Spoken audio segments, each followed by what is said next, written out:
show you a drama, thriller film from 2004, titled The Machinist. Spoilers ahead. Watch out and take care.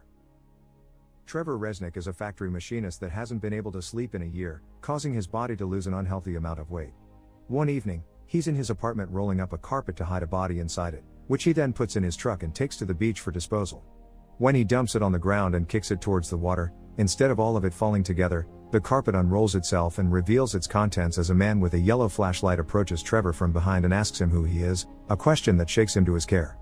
Moments later, he's back at his place, washing his hands with bleach while the man's yellow flashlight rests on a table.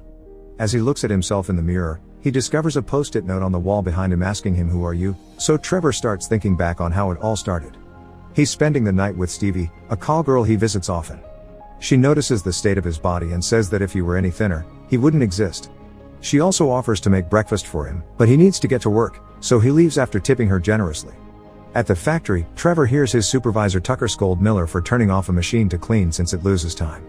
Trevor decides to chime in and point out this is done because of safety reasons established by legal regulations, so Tucker leaves Miller alone, only to tell Trevor that he's made it to his turd list. When the shift ends, all the machinists make plans for poker night and invite Trevor, but he turns them down as usual. He gets called a spoilsport for it, and his coworkers can't help wondering what happened to him, because he didn't used to be this way. In the middle of the night, Trevor drives all the way to the airport to have coffee at his favorite diner where he knows the lovely waitress, Maria, who teases him with the exact same phrase Stevie used, if he were any thinner, he wouldn't exist. Trevor ignores the sudden feeling of déjà vu that crawls through his mind and continues to chat with her, even flirting a little too when she brings him some pie for him to eat and gain some weight. Maria is sure she's figured him out and claims his problem is loneliness, but Trevor assures her he's fine with her company.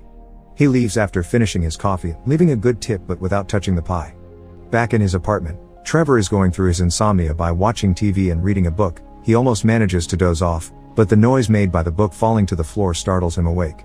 Next, he decides to weigh himself, and when he notices he's now 121 pounds, he writes it on a post-it note and sticks it on the wall next to all the other annotations of his weight with numbers that have done nothing but go down.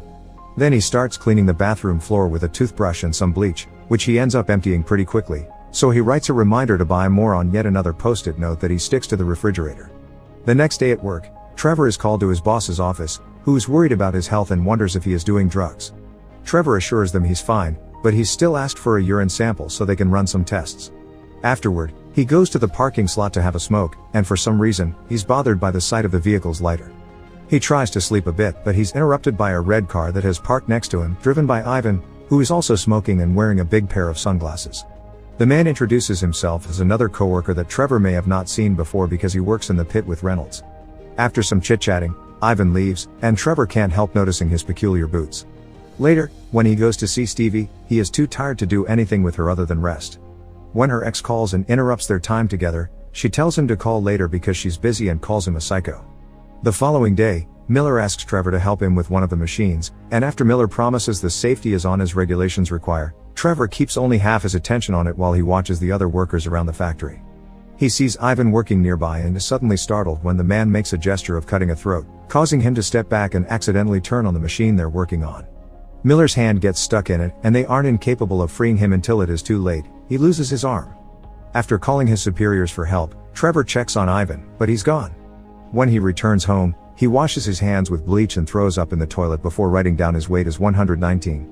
While having dinner, he opens a letter that warns him he may lose power soon if he doesn't pay his debt, so Trevor makes another post-it note reminding himself to pay utilities, and when he goes to stick it on the refrigerator, he finds a little piece of paper already there with the beginning of a game of hangman.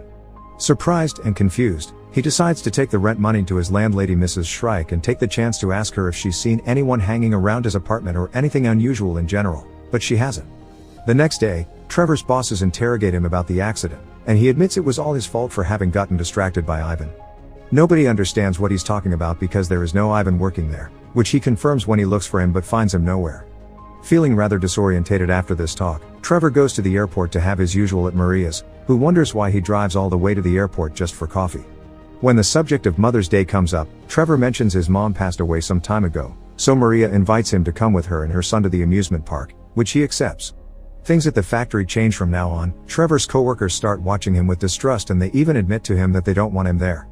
As he's leaving the building to go home, he notices Ivan driving away in his red car, so Trevor gets on his truck and follows him until their vehicles are next to each other in front of the red lights. Trevor wants Ivan to tell his superiors about what happened, which he refuses, but Ivan does accept to talk to Trevor privately and asks him to follow him to a bar. After ordering a whiskey even if he usually doesn't drink, Trevor asks Ivan some questions about work, but Ivan dodges them all and instead shows him his deformed hand. Trevor tries asking again and Ivan just tells them his coworkers are messing with him by pretending Ivan doesn't exist before he goes to the toilet, so Trevor takes the chance to go through this wallet for clues and finds a picture of Ivan on a fishing trip with Reynolds. Starting to think this is all a conspiracy, Trevor steals the photograph before returning home, where he calls Reynolds and tells him he has proof on him and he's gonna use it, but Reynolds simply hangs up. When he goes to the kitchen, he finds that the hangman note has been drawn on, the stick figure now has a head and a body, and the letters E and R have been added at the end of it. Freaking out, Trevor throws the note in the trash and goes to see Stevie, who at first asks him to come back in an hour because she has company, but she takes care of it when he begs for her help. Trevor tells her about the accident and how his coworkers don't want him there, which he doesn't blame them for, but he finds these little games of theirs very weird.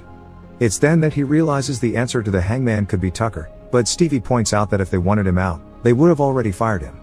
Mother's Day comes and Trevor goes to the amusement park with Maria and her son Nicholas. While taking a picture of them in front of the carousel, he notices some strange glowing next to them and gets distracted, but when Maria asks, he just says he's getting nostalgic because he used to come here as a kid.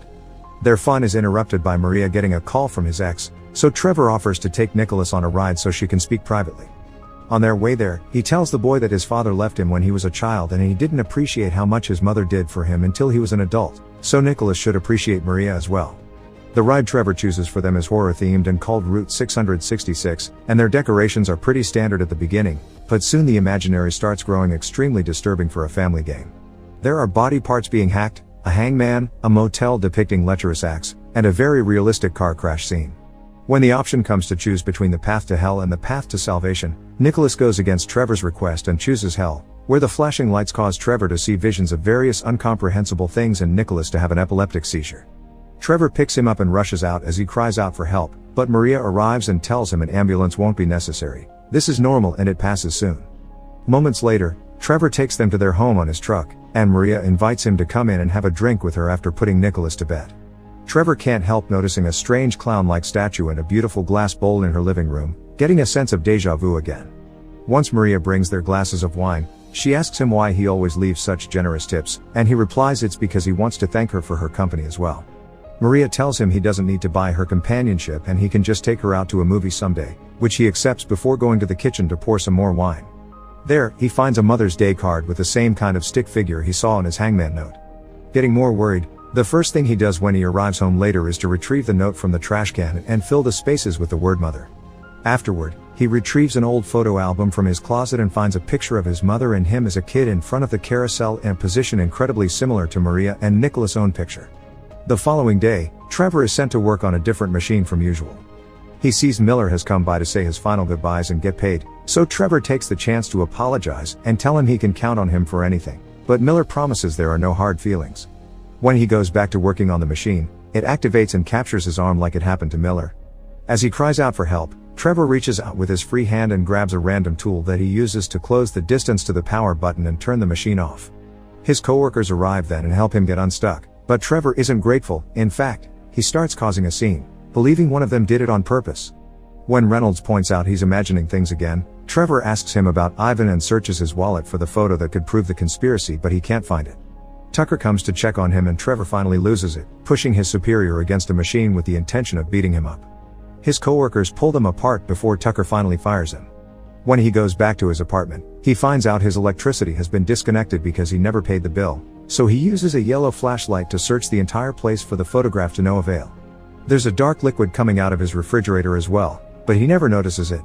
Next, he returns to the bar, but he can't find Ivan there either. When he goes to the bathroom to wash his hands with bleach, he sees a familiar pair of boots under the door of a stall and decides to open it, only to find a couple getting intimate.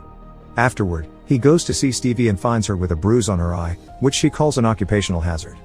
After they make love, she asks him when he's going to save her from this life, because she's willing to give up being a call girl if he wants her to, and he accepts. When he returns to his apartment later, he turns on lanterns to make up for the lack of power and gets worried when he hears someone forcing the door open, but it's only Mrs. Shrike. She's come over because there's a leak in her apartment and she's sure it's coming from his. She also takes notice of a terrible smell. Trevor tells her there's no leak and sends her away before checking the kitchen, where the refrigerator is leaking blood everywhere and the note on its door shows the hangman has been drawn on again. The letters I and L have been added, so this time, Trevor thinks the answer is Miller. The next day, Trevor visits Miller at his house and accuses him of having turned on the machine that got him his revenge. Miller tries to ignore him, but when Trevor insists, he punches him on the groin and kicks him out of his property. Outside, he finds Ivan in his red car waiting for him, so Trevor assumes he's been working with Miller. He rushes to his truck and starts following him to the countryside. This allows him to get close enough to see the license plate. He also notices there's someone on the passenger seat next to Ivan, which distracts him and almost causes him to crash against another truck. Luckily he dodges it just in time, but now his own vehicle refuses to go on any longer, and Ivan manages to escape. He returns to the city and visits the DMV to get some information on the license plate. The clerk explains those details are private unless some crime has been committed. Trevor goes out on the street and, after several minutes of hesitation, he throws himself in front of a moving car. With enough bruises to be believable, he goes to the police station and fills in a fake report on a hit and run. While sitting in the waiting room he almost falls asleep, but he's interrupted by a cop who tells him they investigated the license plate and the red car appears to be registered as Trevor's. It was also reported as wrecked a year ago. As Trevor starts to feel disorientated again, the police officer points out filling fake reports is a felony, so Trevor starts running away before they can arrest him. With two cops closely chasing him, Trevor takes the stairs to the subway station and escapes by opening a manhole he finds there, making his way down into the sewers, where he finds two different paths to choose from again. Since there is a person walking on the bright path, he takes the dark one instead. By the time night falls, Trevor is back on his truck and drives back to his apartment, but he sees the police at the door talking to Mrs. Shriek, so instead he goes to visit Stevie. While she bathes him and takes care of his bruises, she insists on taking him to a hospital, but he refuses and asks her if he can stay the night. Stevie tells him he can stay as many nights as he wants and confesses his love for him. Afterward, while she's cooking dinner and talking about possible jobs for her, Trevor puts on some clothes that her regular clients leave there and sees a familiar pair of boots in the closet. His mood only gets worse when he finds the picture of Ivan and Reynolds on a frame and he furiously starts making a scene, accusing Stevie of being Ivan's ex and hiding him somewhere while he continues to plot his revenge on Trevor for sleeping with his former girlfriend. Stevie doesn't understand what he's talking about, since she found that picture with the tip money he left her and she thought he had wanted her to have a photo of him. Now it's Trevor's turn to be confused, not understanding why Stevie keeps saying that the person on the picture with Reynolds isn't some Ivan but Trevor himself. Refusing to look at the photograph directly, Trevor calls Stevie a liar and insults her with a slur, so Stevie slaps him and kicks him out as she calls him a psycho. Trevor drives away, thinking about all the times she was on the phone with her ex and assuming it must have been Ivan. He also thinks she was the person he saw on the passenger seat. When he makes it to the airport, he goes straight to his favorite diner, only to find there's another waitress instead of Maria. The woman tells him there has never been a Maria working there, and she's always been the one serving Trevor his coffee. In fact, she's surprised to hear him talk now because he's always been so quiet that she had thought he was a mute. Trevor starts making another scene, accusing everyone in the area to be part of the conspiracy before leaving. In the parking lot, he sees Ivan in his car and follows him back to town, where he parks in front of his own apartment. The biggest surprise, however, is to find out that the person with him isn't Stevie, it's Nicholas. Trevor follows them inside and finds Ivan playing with his knife in front of the mirror, but Nicholas is nowhere in sight, and Ivan implies he's already killed him and the body is in the tub. Furious, Trevor jumps on him and after they struggle over the knife, he manages to take it and kill him. Afterward, he opens the shower curtains but finds the tub empty. Next he goes to check his refrigerator, which he opens to find it full of spoiled food and rotten fish that matches the one in the photograph, causing Trevor to finally remember it as it truly it is, the person with Reynolds has always been him. The scene loops back to the beginning of the story then, Trevor rolls Ivan's body inside the carpet and takes it to the sea, but when the carpet starts to unroll, he finds nothing in there. The man using Trevor's yellow flashlight is Ivan. When he returns to his apartment, Trevor looks at the post-it note asking him who he is while Ivan laughs behind him in the mirror and finally remembers what actually happened a year ago. While driving his red car, Trevor got distracted while searching for the lighter and accidentally ran over Nicholas. The sunglasses, the car, the boots, all the things have always belonged to Trevor, who instead of staying at the crime scene drove away as Maria made it to her dead son's side. Ivan, the waitress that looked like Maria, and the time they spent together have all been hallucinations caused by his own guilt. So was the insomnia. After crying for a long time, he completes the hangman to form the word killer with permanent ink instead of pencil like the previous times. Some days later, Mrs. Shrike comes to see him after she heard he is moving out. In his boxes, she finds all the things Trevor had seen in Maria's apartment, and when she asks if she could buy the bowl, he reveals this stuff used to belong to his mother. He sends her away after promising her a truck will come by to pick up his things later, then he goes back to the road with Ivan in the passenger seat. Originally he was on his way to the airport, but when the time comes once again to choose a road, this time he chooses salvation and turns his truck back into town. Trevor goes to the police station to turn himself in for having killed Nicholas, and when the cops take him to a cell, he finally gets to sleep again. Make sure to